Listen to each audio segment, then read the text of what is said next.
Bienvenidos. Bienvenidas. Doble tracción.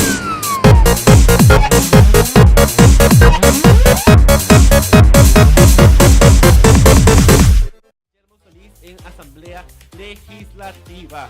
Bueno, más largo que ese informe de 2 horas es el libro de 1000 páginas que también se va a publicar con toda su bendición de cuentas. Pero algo también largo y multitudinario fue la marcha de ayer. Una marcha siempre tradición en Costa Rica, una marcha icónica, la marcha de los trabajadores del 1 de mayo, una marcha cuya principal consigna, o una de sus principales consignas en esta ocasión fue la oposición al plan fiscal que se estuvo intentando votar por la vía rápida en la Asamblea Legislativa, que ayer, como mi vida social desde que empecé a trabajar y estudiar, murió. Tenemos aquí pues a una representante de uno de los grupos que nunca se pierde, una marcha, en general una marcha de los trabajadores menos. Justamente tenemos aquí a nuestra representante del Partido de los Trabajadores, Arlene, ¿cómo estás? Hola. Uy, Arlene, tenés que acercarse al micrófono porque si no, no existís en radio. No le tenga miedo. Sea fuerte, ajá. Un poquito más. Sí, después se lo acomoda ahí, pero ajá. ¿Cómo estás, Arlene? Todo bien. Qué dicha, tenés una voz muy dulce para radio, todo bien. Eso, no te preocupes, suele pasarme a mí que aquí me opacan todos como con su melodiosa voz. Porque mi voz no es como para radio, mi voz es como para una tortura, ¿me entiendes? Entonces, sí.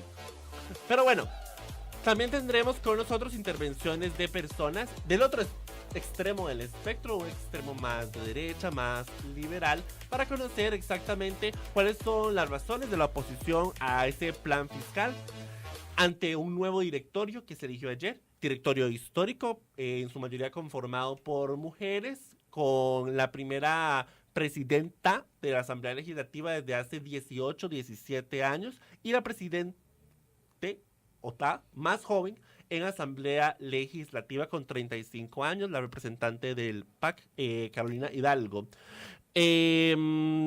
Vamos a entonces pedirle las reacciones también sobre este nuevo directorio y la manera en que ellos pretenden darle seguimiento a la reforma fiscal. Ya Carolina ha declarado que ella considera que en el plazo de 6 meses ya este asunto debería haberse resuelto.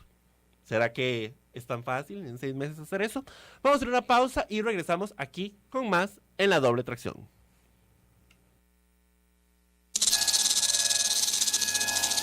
Bienvenidos. Bienvenidas. Doble tracción.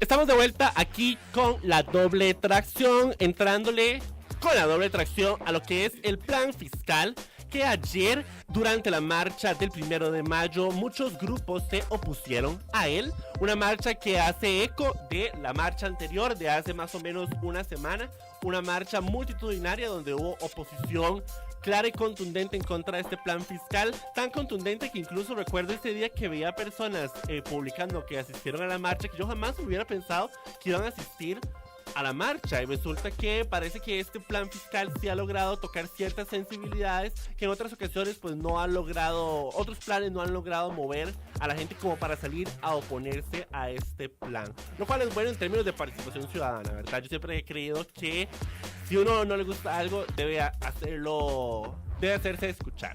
Una de las personas de los grupos que se han hecho escuchar siempre en contra de este plan fiscal ha sido el Partido de los Trabajadores, y hoy tenemos con nosotros a Arlene, quien es dirigente de la juventud del Partido de los Trabajadores.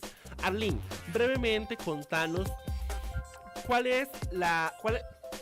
específicamente sobre este plan fiscal, ¿cuáles fueron las principales preocupaciones que los motivaron a ustedes a no solo salir de la calle, sino también a externar esas preocupaciones durante la marcha de ayer? Bien, bueno, en primer lugar, hay que entender que este proyecto fiscal, contrario a lo que plantean los partidos que lo están impulsando, ¿verdad? Que realmente son todos los partidos de gobierno que están de acuerdo, excepto Movimiento Libertario, ¿verdad? Que cuando se aprobó la discusión vía rápida en la Asamblea Legislativa hubo un zafarrancho ahí raro entre diputados del Frente Amplio y del Movimiento Libertario. Entonces, digamos, la pretensión en sí de este proyecto, contrario a lo que ellos plantean, es muy regresiva, ¿verdad? Estamos hablando de que la intención en concreto de todos estos partidos y actores políticos que impulsan una reforma fiscal como esta es cobrarle la crisis a la clase trabajadora, ¿verdad? Cobrarle más impuestos a la gente, ¿verdad? Esto es un discurso que ha venido sosteniendo el mismo gobierno, el partido de gobierno, el PAC, ¿verdad? Desde el 2014, que hay que socarse la faja y tal. Y estamos viendo que con este proyecto de ley, así muy concretamente, lo que va a pasar es que el costo de vida se va a encarecer un montón, ¿verdad?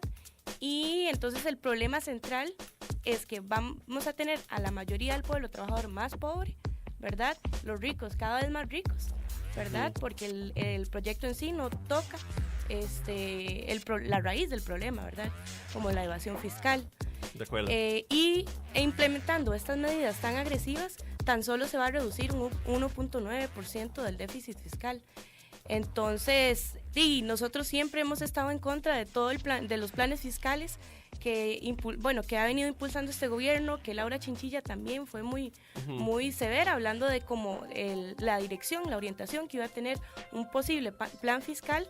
Y pues evidentemente eso, ante eso nosotros siempre, elaboramos política y salimos a las calles a luchar en contra de todas estas medidas y vamos a la clase trabajadora, ¿verdad? De acuerdo. A informar a la gente sobre este proyecto tan regresivo. De acuerdo. Ahora, tal vez para contextualizarle un poco a la gente, cuando vos hablas de que el plan fiscal actual busca aumentarle los impuestos, hay que contextualizar a la gente que específicamente lo que busca es generar migrar de lo que ahorita tenemos como un impuesto de ventas a un impuesto de valor agregado. Eso es otra modalidad de impuesto de valor agregado que más adelante tendremos una cápsula como para masticar un poco, que es algo complejo, honestamente. A mí todavía me parece un poco místico en ocasiones, pero una de las claves de la diferencia entre ese impuesto de valor agregado y el que tenemos actual es que se busca también ampliar la base de los bienes y servicios que ahorita se les está aplicando ese impuesto. Una de las principales quejas de los sectores que marcharon fue que se busca gravar también incluso educación y salud privada, digamos. Servicios, libros, mencionas vos aquí. Otra de las cosas que también se les ha criticado es lo que vos acabas de mencionar, que es el no tocar evasión fiscal, cuando la evasión fiscal equivale a un 8% del PIB, poco más del 8% del Producto Interno Bruto de Costa Rica. Vamos entonces a escuchar una de las cápsulas donde no solo nos adentramos en lo que es déficit fiscal. Ya les digo, tranquilos, pucha, los controles están alborotados. Ya les digo cuál es la cápsula. Dios mío, paz, por Dios, paz. Como les decía antes de la interrupción detrás de controles, vamos a escuchar una cápsula que nos mastica un poco lo que es el IVA, y esas preocupaciones después las podemos abordar un poco más a fondo habiendo entendido ese concepto.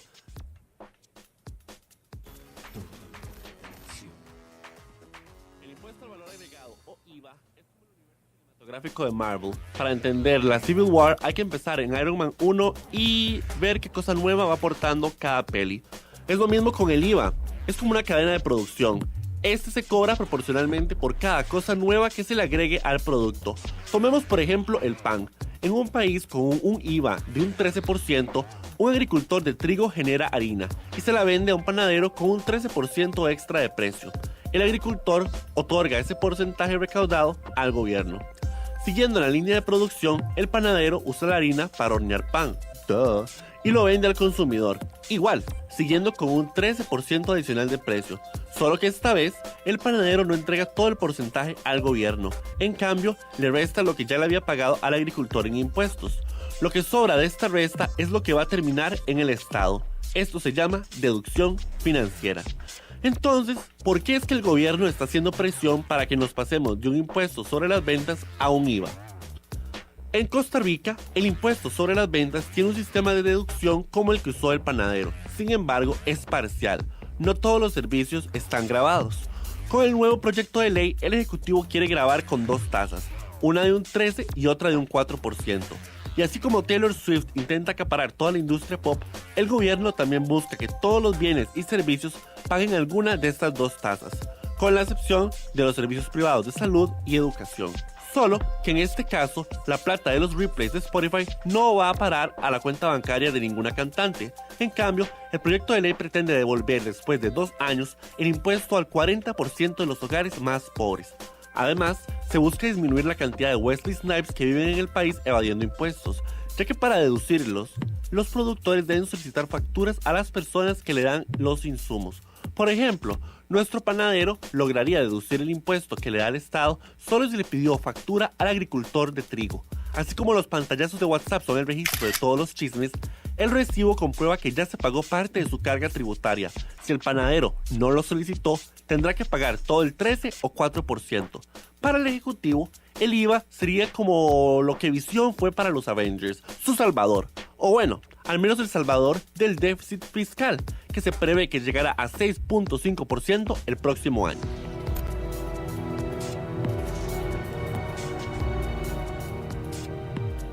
Tracción.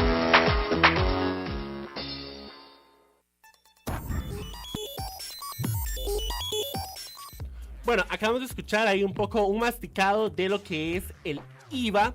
Es importante aquí aclarar que el IVA, el proyecto, digamos que del que estamos hablando, ha sufrido distintas modificaciones. Ahí, como se decía en la cápsula, en un inicio sí se buscaba excluir salud y educación, pero en este momento sí se está buscando grabar salud y educación.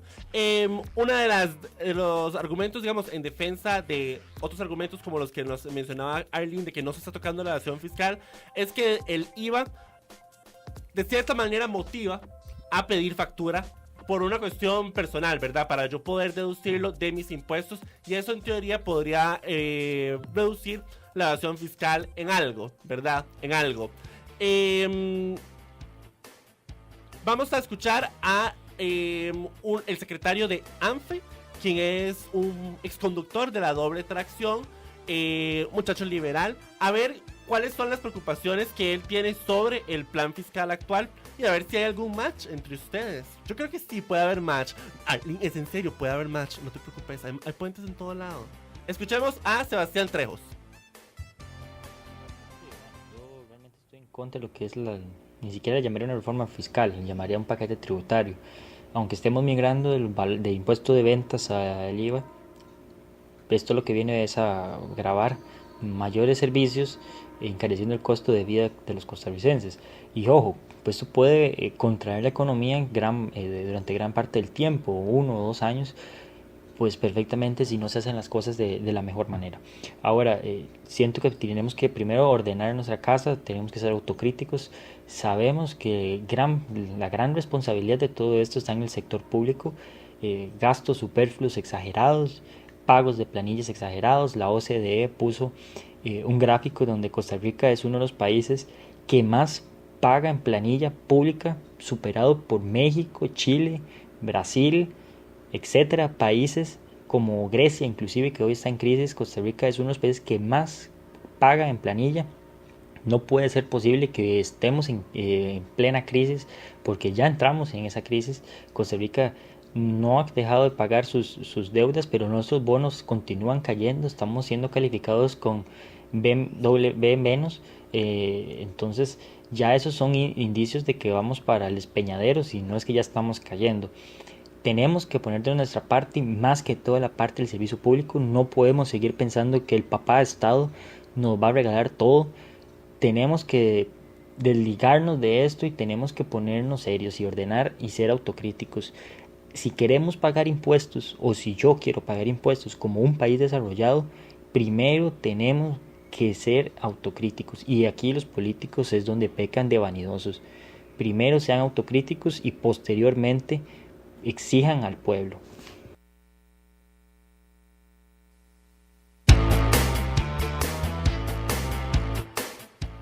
Él fue Sebastián Trejo, secretario de ANFE. Ahí justo al inicio yo vi a Eileen como estando de acuerdo con lo que decía cuando hablaba de el problema de que esto iba a encarecer la canasta básica, el problema de que esto a largo plazo más bien podría afectar la economía del país y por ende de todas las personas. Pero después cuando atribuyó, digamos, la responsabilidad del actual déficit fiscal al empleo público, ahí sí vi tu reacción de Contanos por qué. Bueno, primero, antes de abordar como esa diferencia que tengo con el compañero, quisiera como agregar algo respecto a la caracterización que hicieron la cápsula sobre el IVA, ¿verdad? Es importante entender que el IVA, digamos, se dice muchos sectores progresistas, centroizquierda y así, bueno, el gobierno, por ejemplo, el PAC, dice que es digamos, apelan a que es un impuesto moderno, ¿verdad? Este impuesto es moderno y que ayuda, digamos, a dinamizar la economía, etc. Bueno, eso es parte de los argumentos que plantean los sectores centroizquierda o progresistas. Entonces, yo sí difiero bastante de eso porque, en primer lugar, digamos, este impuesto se empezó a poner, digamos, en vigencia con la implementación de forma exhaustiva de los tratados de libre comercio en Latinoamérica. Y entonces, y también es una iniciativa de las grandes, digamos, corporaciones, de los agentes del mercado del neoliberalismo, ¿verdad? Como el Banco Mundial, el Fondo Monetario Internacional, plantean que para sostener economías estables hay que aplicar esa reforma tributaria, que es una reforma fiscal, sí, es una reforma a cómo se tributan los impuestos. Y entonces, porque evidentemente esos tratados de libre comercio en todos los países han traído mucha crisis, ¿verdad? Entonces, para poder saldar esas crisis, los gobiernos implementan esas políticas económicas que, digamos, y por eso es que claramente desde el partido nosotros estamos en contra del IVA y en contra de los tratados de libre comercio, ¿verdad? Porque es como que van de la mano, digamos, no es, o sea, es explotar y extraer las máximas ganancias de la clase trabajadora, trae desempleo, trae pobreza, trae, digamos, todos los problemas que vivimos día a día y que se pregonaron bastante, digamos, en esta campaña electoral, son productos de políticas económicas muy agresivas. Bueno, pero entonces en esa parte en particular, vos sí estás de acuerdo con Sebastián, en que no se debería, digamos, gravar más bienes y servicios para encarecer la canasta básica, por ejemplo. Sí, en eso es un punto, digamos, que comparto con él. Bueno, no sé si él está tan... Porque, ¿qué es lo que pasa? No sé si un liberal estaría de acuerdo más bien en que las zonas francas no estén exentas de impuestos, que paguen impuestos, ¿verdad? Ajá. Por ejemplo, la apertura y la expropiación más bien digamos, de muchos bienes corruptos de grandes empresas. De acuerdo, ¿verdad? Bueno, probablemente no estarían de acuerdo. Incluso hay partidos que yo sé que desde el Partido de los Trabajadores no los conciben como de izquierda, como ellos se reivindican, como el Frente Amplio, ¿verdad? Exacto. Que la propuesta de Edgardo Araya durante campaña sí iba por gravar las zonas francas con un impuesto chiquitito, ¿verdad? Un impuesto chiquitito que el argumento que usualmente usa el sector liberal para defenderse en contra de gravar las zonas francas es que las zonas francas sí son de los principales generadores de riqueza en Costa Rica y pues que un impuesto más bien va a desacelerar y a poner una tapa sobre esa generación de riqueza, a lo que desde la izquierda del Frente Amplio lo que se decía era que el impuesto era minúsculo para las ganancias que generaban. Pero bueno, por un lado vos me decís que vos sí estás de acuerdo cuando Sebastián Trejos, este joven liberal de ANFE, dice esto va a encarecer más la canasta básica, que es de todos y todas, esto va a afectar la economía de todos y todas a largo plazo, pero él responsabiliza o asigna al empleo público como la causa del déficit fiscal. Nosotros estamos con un déficit, terminamos de alrededor del 6%, proyectado a un 7,5% para los próximos años. Un déficit cuyo crecimiento sí se desaceleró durante la administración Solís, sin embargo siguió creciendo. Vos encontrás que hay algo que corregir en la parte de empleo público, que hay algo que está mal en la parte de empleo público, que podría estarle más bien quitando dinero al Estado y por ende o afectando la distribución de la riqueza del Estado, ¿me entendés? O sea, que puede ser, te pregunto, si consideras que algo en el empleo público que más bien afecta que no le llegue el dinero a quien más lo necesita. Sí, mira, yo sí no creo que recortar al sector público y que el sector público sea la raíz del problema del déficit fiscal me parece, no sé, como muy volado, digamos, no, okay, para nada no es así. Tranquila, aquí en la doble tracción puedo usar las palabras que usted quiera. Ok. Y bueno, tampoco la violencia, ¿verdad? Sí, porque no, censuran un poquito. Entonces, mira, entonces yo sí, no, bueno, de hecho ese proyecto comprende un capítulo de eliminar, bueno, más bien reducir las anualidades, ¿verdad? Correcto. O sea, que no sobrepasen un tope del 2.54, creo que era. Y de esa forma reducir, es lo mismo, digamos, ese 1.9% del déficit que quieren reducir es a punta, digamos, de más impuestos y de recortar los salarios del sector público. Ahora, vos me preguntás si veo algún problema en el sector público. En el empleo público, ajá, sí. Yo lo que veo, digamos, el problema central del empleo, digamos, de los trabajadores del sector público es, digamos, todos estos temas que son temas país, son, digamos, se supone que deberían ser atravesados o muy bien discutidos por los trabajadores y el problema que yo veo más bien son las dirigencias sindicales, por ejemplo, que son bastante burocráticas. Ajá. Que eso quiere, o sea, nosotros estamos a favor de los sindicatos, obviamente, y los sindicatos son una herramienta de lucha y de organización para defender incluso lo de que la es sindicalización en el sector privado, si sí, no me equivoco. Es nuestro centro, el sector privado, pero en el sector público también apoyamos y inclusive participamos de la marcha del miércoles pasado, ¿verdad? Donde fue multitudinaria, participaron los sindicatos de todo el país y así, pero actualmente hay que ser muy realistas, los dirigentes sindicales apuestan mucho a una política muy de mesas de diálogo, ¿verdad? De concertación con el gobierno, nosotros más bien creemos que ese método no es funcional para poder enfrentar un paquetazo fiscal como el que nos quieren, como el que quieren aprobar. Pero ajá. ¿Cuál sería el método que deberían estar llevando a cabo los trabajadores en el sector público para defender sus salarios, para defender las anualidades, todas sus cesantías? Que en este mundo, digamos, como funciona la economía, creer que la gente, los trabajadores tengan derechos, lo ven como privilegios, porque obviamente nos quieren explotar más, se quiere explotar más a los trabajadores. Y entonces el método que nos parece que se debería aplicar, digamos, en el sector público es que tomar las calles, ¿verdad? Y métodos democráticos, donde todos los trabajadores puedan opinar, discutir, tomar acuerdos y de acuerdo. Antes de preguntarte algo, que eso me acaba de despertar en mi cabeza, pero entonces para vos, concretamente, en el modelo que hay de empleo público, no hay nada que corregir.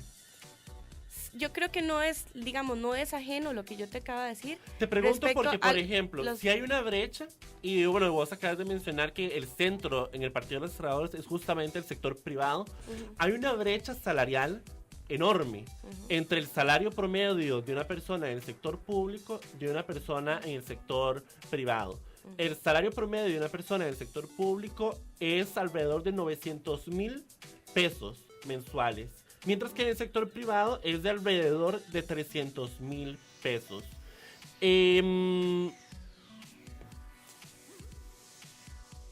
Las anualidades, por ejemplo, los pluses salariales llegan a representar incluso el 40% o más de la remuneración, digamos, que una persona recibe.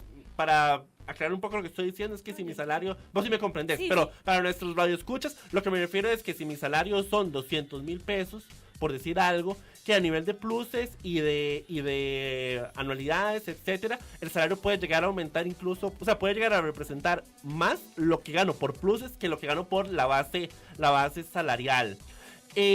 ¿Vos no considerás que hay algo que corregir en ese sistema de empleo público que está generando ese tipo de brechas? Porque hablamos de que un sector gane hasta 3 veces más que lo que el sector privado, donde está la mayoría de los costarricenses, gana, pues es una brecha, yo diría que para algunos puede ser una burla, ¿verdad? Sí, comprendo lo que me estás exponiendo. Yo no creo que, bueno, nosotros no creemos que esa brecha salarial se vaya a solucionar recortándole el salario a los trabajadores del sector público, porque, bueno, Costa Rica es uno de los países más caros de Latinoamérica, ¿verdad? Estamos hablando que esos salarios que vos decís que son muy elevados y que en efecto hay una brecha con los salarios del sector Son muy elevados privado. en comparación a los del sector público, Exacto, ¿verdad? exacto. Ajá. Respecto a eso, Del privado, ajá. ajá. Respecto a eso, nosotros no creemos que haya que recortarle entonces salarios a los trabajadores del sector público. Más bien creemos Ajá. que debe haber un aumento, como lo dijimos en campaña y seguiremos luchando por eso, un aumento de un 10%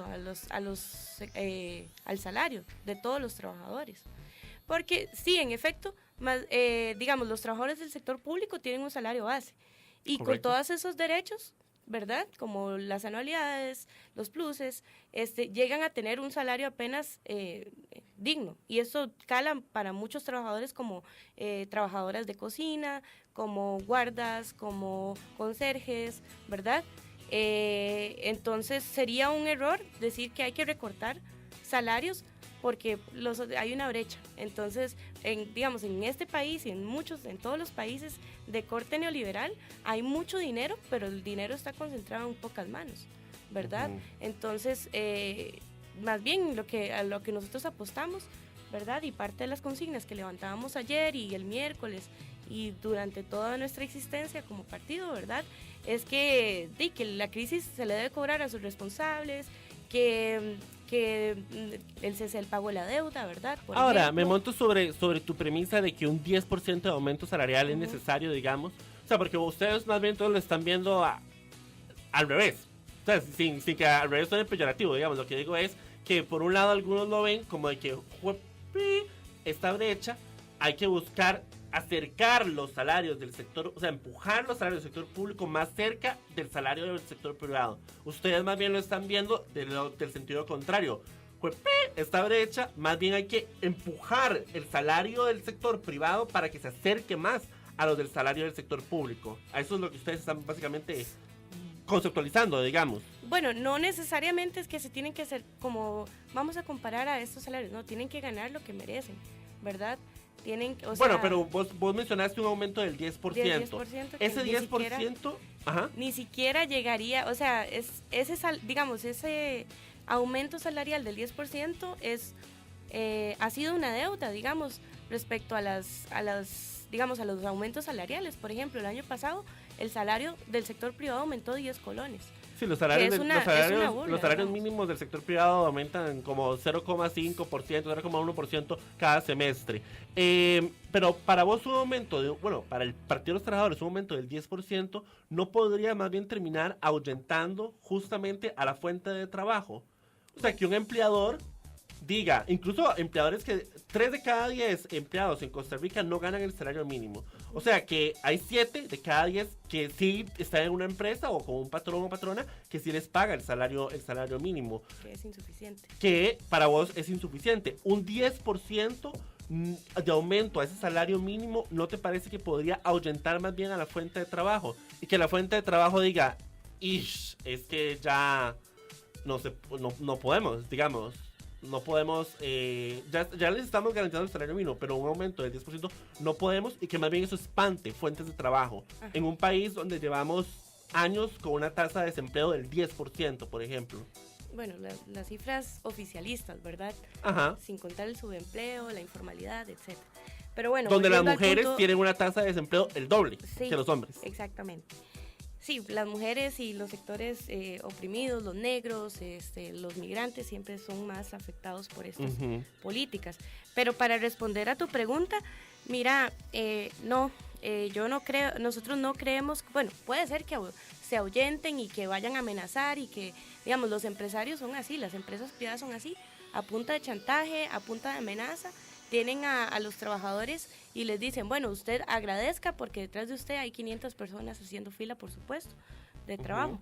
Entonces, nosotros, digamos, hablar de un aumento salarial del 10% no es una cuestión ajena a otras consignas, a otras cuestiones que están programáticas, ¿verdad? Como por ejemplo que nosotros creemos que se debe nacionalizar ciertos sectores estratégicos de la economía. Eso va a producir mucho más empleo. También creemos que es necesario la apertura de las cuentas bancarias de los grandes empresarios, ¿verdad? De las grandes empresas, de muchas empresas que son empresas fantasma, ¿verdad? Porque, ¿qué es lo que pasa? Que la política de los patrones es, bueno, vamos a despedir masivamente a los trabajadores porque estamos en una crisis, ¿verdad? Y nos hemos dado cuenta, bueno, no solo con Panama Papers, ¿verdad? Sino que, por ejemplo, el cementazo, con el caso de Yamber en Nicaragua, etcétera, que las empresas son, los empresarios, ¿verdad? Las grandes corporaciones son muy, digamos, tienen una política muy avara, obviamente, en el marco de que su intención es extraer la mayor cantidad de riqueza a partir de la fuerza de los trabajadores y dar salarios que no corresponden. Ahora, vos mencionas cosas como nacionalizar. Y ustedes son un partido que no está en estos momentos en el gobierno, digamos, ni en el ejecutivo, ni en el legislativo, ni en el judicial, por así decirlo, digamos. O sea, no tienen ahí alguien como que no sabe, ¿verdad? Que hay gente que es de partidos. ¿Qué es lo que ustedes...? Entonces, hay ciertas cosas que vos planteás que no hay nadie en estos momentos en el gobierno como para ejecutarlas, ¿verdad? Incluso desde el partido más de izquierda que llegó a la asamblea, que podríamos decir el Frente Amplio, ¿verdad? Yo sé que desde el PT critican, digamos, la izquierda que representa el Frente Amplio, pero es el partido más de izquierda. No encuentro yo ambiente de parte del Frente Amplio para hablar de nacionalización de empresas, o incluso, aunque hubiera ambiente dentro del Frente Amplio, el brazo legislativo para impulsar esto en una asamblea legislativa. El plan fiscal no se aprobó. Digamos, esa asamblea no logró votarlo, ni siquiera, o sea, ni aprobarlo ni rechazarlo, ¿verdad? No lo logró. ¿Qué es lo que vos esperás?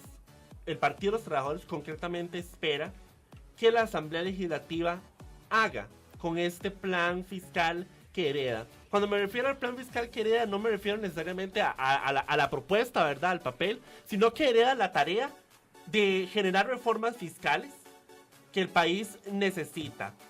¿Qué es lo que ustedes esperan? Y que sea asequible, ¿verdad? Porque hay ciertas consignas que lleva el PT que se pueden impulsar desde las calles, como vos muy bien decís, pero que sabemos que desde Asamblea Legislativa hay consignas que no van a penetrar en Asamblea Legislativa, ¿verdad? Entonces, realistamente, para vos, ¿qué es lo que te parece asequible desde el PT que la siguiente Asamblea por lo menos no haga, por lo menos no impulse o cambie de este plan fiscal que están heredando?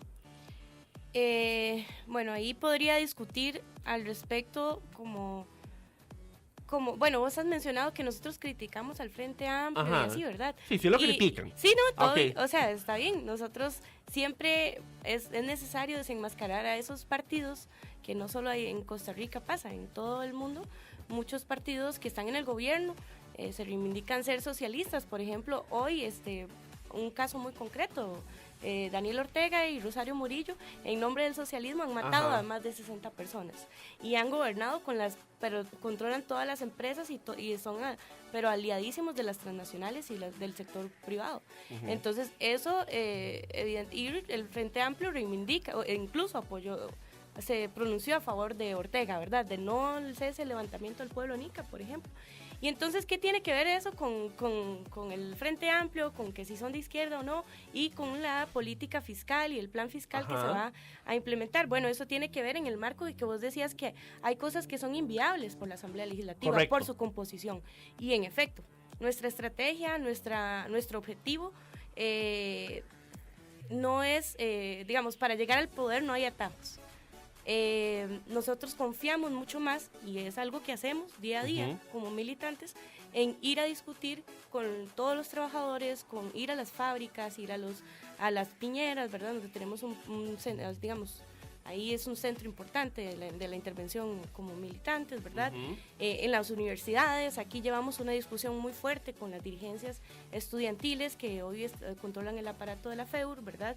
Y responden al gobierno.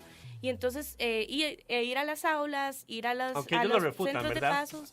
Aunque ellos lo refutan, digamos, la federación nunca... Así es la lógica de los partidos, o sea... Bueno, sí, pero es mi deber como periodista, digamos, decir que ellos refutan que sean parte del gobierno. Ajá. Y entonces, nosotros creemos y confiamos mucho más en la organización y en la concientización que pueden tener, o sea, los trabajadores empoderándose pero, de digamos, su propia... por más concientización, la reforma fiscal se puede aprobar. Se puede aprobar, pero sí, ¿qué es lo que tenemos? Un ejemplo muy, muy concreto. Por ejemplo, en el 2000, durante el periodo de la lucha contra el TLC, ¿verdad? O sea, el Estado, digamos, el aparato del Estado, todos sus brazos, ¿verdad? Sus brazos, digamos, estuvieron en función del sí al TLC, ¿verdad? Y esa imposición política económica casi se detiene en las calles. La gente estaba en las calles, las comunidades, no solo los estudiantes. Pero entonces a ustedes les da igual, digamos, lo que suceda en la Asamblea Legislativa. Los grandes cambios y las grandes transformaciones históricamente no se han dado por voluntad política, ¿verdad? No es, o sea, voluntad política, pero de las masas, de la gente, ¿verdad? No sé, te puedo hablar pero para traducirse en derechos, sí, han tenido que institucionalizarse, ¿verdad? Sí, bueno, sí. Porque, digamos, hay muchos movimientos que justamente sí surgen del pueblo y son impulsados por el pueblo y no hubieran llegado a pasar de no haber sido por el pueblo, pero que llegan a convertirse en derechos porque tienen que pasar por una asamblea legislativa, porque tienen que decretarse. Sí. Entonces, ustedes como partido no esperan nada, o sea, les da igual lo que suceda, por ejemplo, durante los próximos 6 meses de la Asamblea Legislativa, porque para ustedes lo más importante es organizar a la gente para enfrentar, sea lo que sea que se cultive en 6 meses. Menciono 6 meses porque ese fue el plazo que dijo la nueva presidenta de la Asamblea en lo que se debería resolver ese tema. Sí, no, en realidad no es que no nos dé igual. De hecho, no se vincula una cuestión con la otra, digamos, como decir, vamos a organizarnos, vamos a luchar en las calles para detener ese plan fiscal, digamos, no tiene que ver, o sea, eso no quiere decir que no nos interese. De hecho, es la única forma en que se pueden parar reformas muy regresivas, ¿verdad? De acuerdo. Vamos a escuchar, antes de continuar, a una segunda intervención de Sebastián Trejo, secretario de ANFE, donde él opina justamente sobre el hecho de que no se haya logrado aprobar este plan fiscal, si hasta dónde es beneficioso que no se haya aprobado y qué esperar de la siguiente Asamblea Legislativa. De que no se haya aprobado es porque don Otto Guevara pues puso más de 1000 mociones en la parte de impuestos. No lo estoy criticando, ¿verdad? Pero puede ser por ahí también pues había roces entre estos diputados porque muchos querían aprobar otras cosas. Por ejemplo, Tom Solís quería un impuesto de valor de agregado de un 16%. Otros no estaban de acuerdo con eso, ¿verdad? O grabar cierta parte de la utilidad de las zonas francas. En fin, puede andar por ahí que no se haya aprobado. Yo esperaría prácticamente de la nueva asamblea de que realmente revisen esta ley y que la cambien, si todavía están a tiempo, la pueden modificar, eliminar ese impuesto a la canasta básica que prácticamente perjudicaría a todos los costarricenses y más que todo a las personas de los últimos 2 quintiles, que son los más pobres. Un 2% tal vez para una persona en el primer quintil no significa nada, pero para unas personas que viven en el cuarto o tercer quintil y para la clase media, que es la más golpeada, puede significar bastante. Entonces yo espero que logren recapacitar, no graben servicios como salud, educación, los libros que no los graben, son bienes educativos y la salud no se puede grabar. Espero que por lo menos que esa parte lo estudien y si pueden que lo cambien o que lo reformen. Sí, yo creo que todos los diputados tienen como prioridad la parte de la reforma fiscal o la ley de fortalecimiento de finanzas públicas. Ya de por sí están 208 bis, por lo que le da un plazo fijo de ir a votación, por lo que yo no creo que pase más de un año para que puedan votarlo. Aquí lo que podría pasar es que algunos diputados, por lo menos ya don José María Villalta y don Ricardo Benavides, habían externado su preocupación y quisieran hacerles unas modificaciones a la ley. Podría tal vez atrasar un poquito, porque deberían llevarlas a consenso para que las puedan votar o quitar o reformarlas, pero no creo que tome más de un año para hacerlo. El problema sería si el Partido de Acción Ciudadana, que es el partido de gobierno, o tenga que empezar a conciliar o a negociar con las fracciones para que puedan aprobar esa ley, porque yo creo que sería un desastre de gobierno y por lo menos en la parte legislativa si los diputados votan prácticamente en contra de la ley de fortalecimiento la ley del fortalecimiento de finanzas públicas, porque no sería una victoria para la oposición, sería una derrota para Costa Rica, y aquí sí sería una derrota para Costa Rica. No podemos jugar con estos temas y es necesario que por lo menos los diputados se pongan a pensar qué sería lo mejor para el país y no para la fracción de ellos o para un grupo selecto de personas que representan.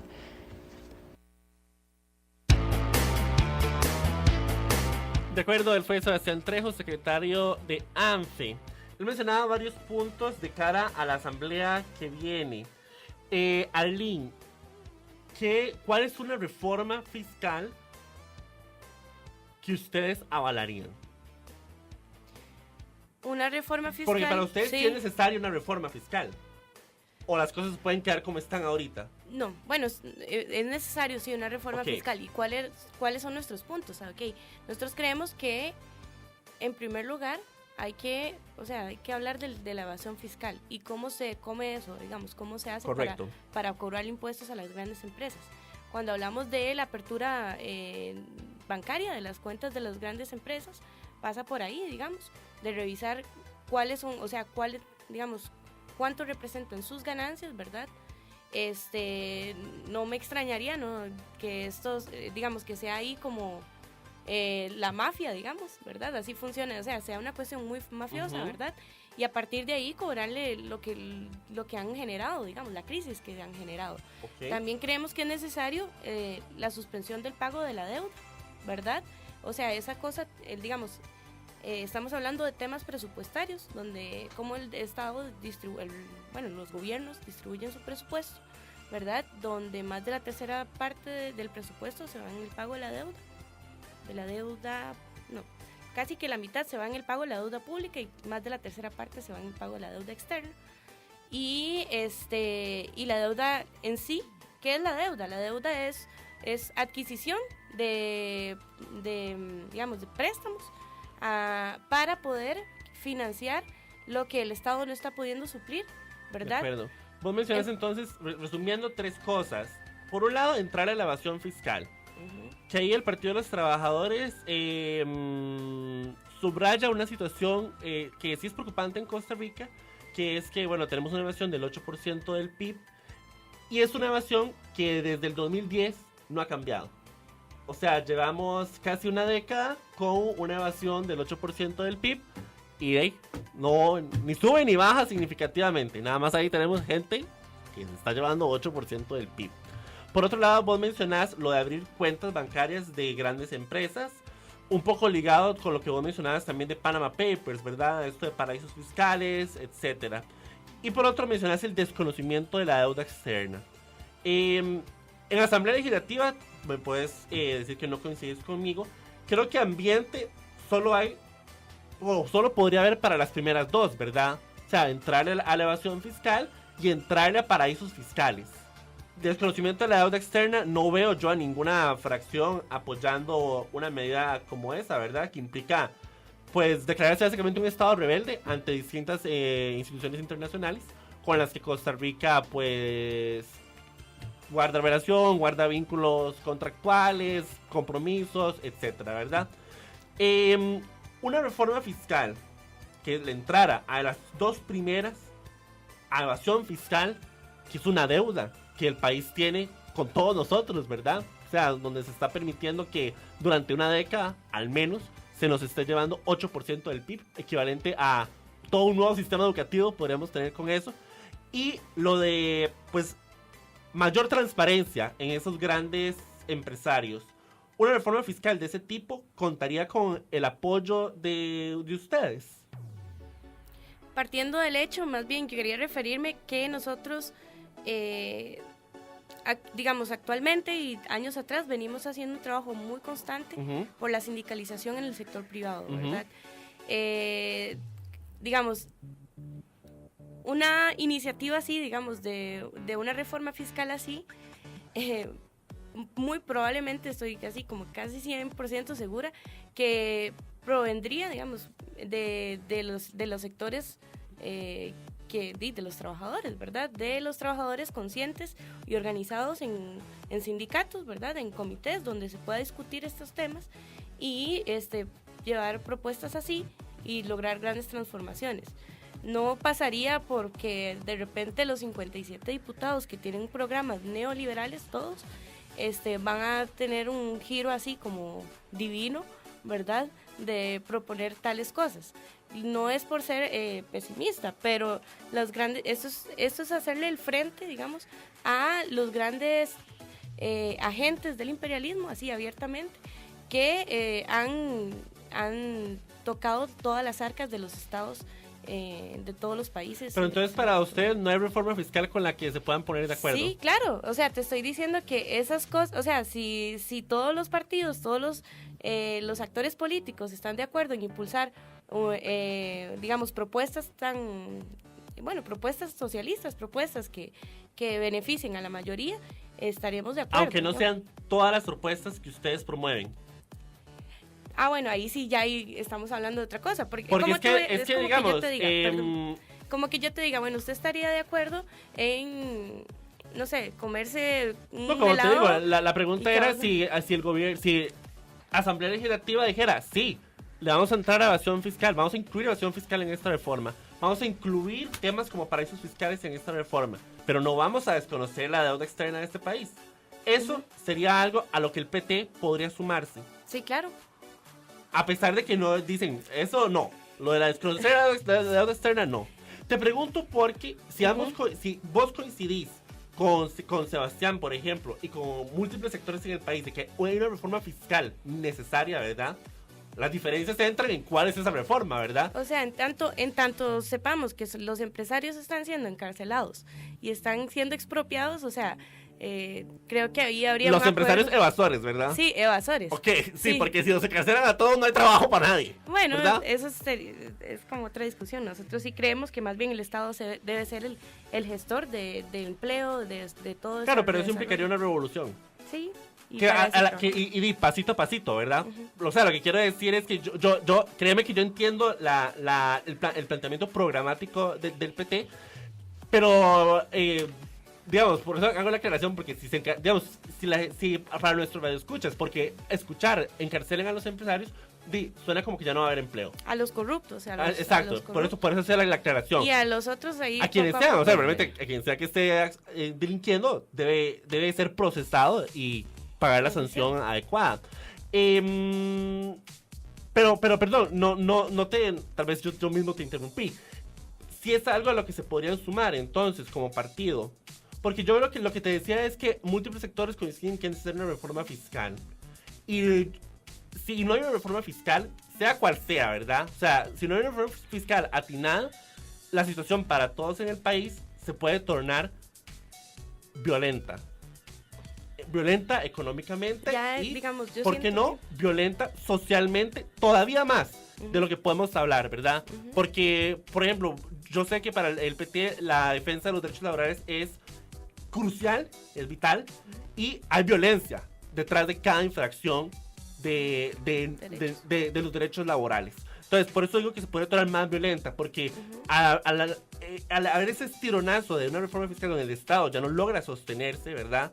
O sea, falta de liquidez hay, eso no se puede, digamos, negar. Las razones por las que las haya son otras cosas, pero hay falta de liquidez, ¿verdad? Entonces, hay manera de que los distintos sectores y los trabajadores que usted representan logren sumarse a una reforma fiscal. Porque, vamos, las dos cosas que vos mencionás, yo creo que nadie en este país podría decir que no son necesarias, ¿verdad? Como, por lo menos, no creo que políticamente alguien diría, no es necesario entrar a la evasión fiscal. Digamos, creo que sería acribillado si dijera eso.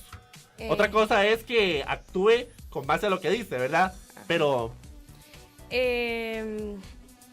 ¿cuál era la pregunta en sí? Es que no... Que si ustedes pueden sumarse a conciliar una reforma fiscal que incluya estas dos cosas que vos mencionaste, evasión fiscal, paraísos fiscales, pero que excluya otras cosas que ustedes también promueven, ¿verdad? Sí, bueno, vos estás hablando como de cosas muy hipotéticas, pero sí, digamos, de hecho, el trabajo que hacemos no es hipotético porque eso va a pasar en Asamblea Legislativa, al parecer, según la presidenta, en los próximos 6 meses. Bueno, podríamos incluso ya entrarle al tema, por ejemplo, de la composición de ese directorio, ¿verdad?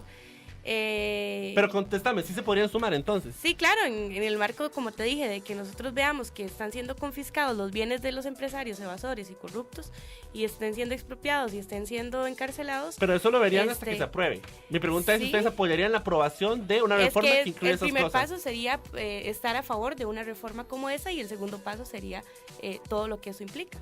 Por eso, exacto. Pero ustedes aprobarían, o sea, apoyarían la aprobación de eso. Eso cuando me mencionas que... De una reforma fiscal que le cobre la crisis a los empresarios evasores. Sí. Bueno, eso me parece un poco impreciso. Una reforma fiscal que le entra a la evasión fiscal. Que es la raíz de la crisis fiscal. Eso es debatible desde distintos sectores, ¿verdad? Porque, por ejemplo, como te digo, el déficit fiscal viene siendo 8% desde antes de que hubiera déficit fiscal. La evasión fiscal viene siendo... se ha mantenido igual desde antes de que existiera déficit fiscal en Costa Rica. El déficit fiscal ha existido desde atrás. No, eso, nosotros, Abel Pacheco entregó este país con un superávit. Este país en su momento no tuvo déficit fiscal. Y antes de que el país entrara a déficit fiscal, la evasión fiscal es la misma que tenemos ahora. Entonces, nada más, yo pongo esa información sobre la mesa porque es debatible, ¿verdad? ¿Dónde está la crisis? ¿Dónde está la causa de la crisis? Hablemos rápidamente, nos quedan unos 3 minutos de la composición del directorio. Composición que me imagino que te preocupa. Sí. Hay una discusión que ha calado mucho en los últimos años sobre el hecho de que personas, mujeres, estén ocupando puestos parlamentarios, puestos en el gobierno en sí. Eso va a beneficiar a las mujeres o que eso significa avances en la cuestión de la desigualdad de género. También eso tiene que ver, hoy el directorio ese directorio de la Asamblea Legislativa está compuesto por 6 personas, entre esas 6 personas hay 5 mujeres. Los partidos que están ahí son el Restauración Nacional, el PAC, el PLN y el PUSC, ¿verdad? Y entonces estamos hablando de que la gente está, no solo, bueno, hay toda esa discusión, ¿verdad? Muy calada, de que muchas mujeres están muy empoderadas porque están ocupando puestos parlamentarios y así. Y que para nosotros es falso, ¿verdad? ¿Por qué? Ya me voy a explicar. Un minutito. Nosotros caracterizamos a un partido por 3 cuestiones: por su programa, su base social y su dirección. Los partidos que están ahí ocupando esos puestos son partidos que tienen programas neoliberales, que tienen una base un tanto capas medias, capas altas como el PLN, capas bajas como el Restauración Nacional, su caudal de votos. Entonces, pero en esencia sus programas son neoliberales. Entonces, decir que porque haya mayoría de mujeres, que eso sea garante de conquistas para las mujeres trabajadoras, las mujeres migrantes, para las mujeres pobres, es totalmente falso. Es como que yo llegue, que una mujer tiene una política que responde a los grandes ricos, vaya, que porque ocupe un puesto de trabajo, eso va a beneficiar a una migrante que tiene... que está en una relación de violencia, ¿verdad? Y que tiene que ver esto con el déficit fiscal. No, y con todo pero eso. digamos, me parece que está bien porque nos abrís para otro programa al que te invitaremos, ¿verdad? Porque efectivamente hay una cuestión de género de hablar desde la política. Pero, por ejemplo, hay cosas que desde una perspectiva de colonial nos queda... No me dice que no nos queda nada. No es posible, pero la... Respuesta breve. No es posible que nada más la presencia de mujeres en el directorio, la representación de mujeres, sea un beneficio social para las otras mujeres que vienen de pequeñas y que nunca han visto una mujer en poder y ahora la pueden ver. Porque desde una perspectiva de la comunicación sí hay un beneficio en poderte vos ver representada o representado en un espacio, ¿verdad? Yo creo que eso sería un avance en tanto sean mujeres que tengan un programa y un proyecto político que responda a las mujeres, que veríamos una figura que nos represente, digamos, de acuerdo a mi realidad, a mi situación, que estoy digamos, las mujeres somos muy oprimidas. En tanto sea una mujer que represente sus intereses. Y eso te parece que no lo es. Exactamente, así de acuerdo, bueno, con esas palabras cerramos. Muchas gracias a Arlene Silva, dirigente de la Juventud del Partido de los Trabajadores. Muchas gracias a Sebastián Trejos, pregrabado. Nos escuchamos la próxima semana, donde le entramos a acoso sexual en la Universidad de Costa Rica. Nos escuchamos en el próximo programa. Chao.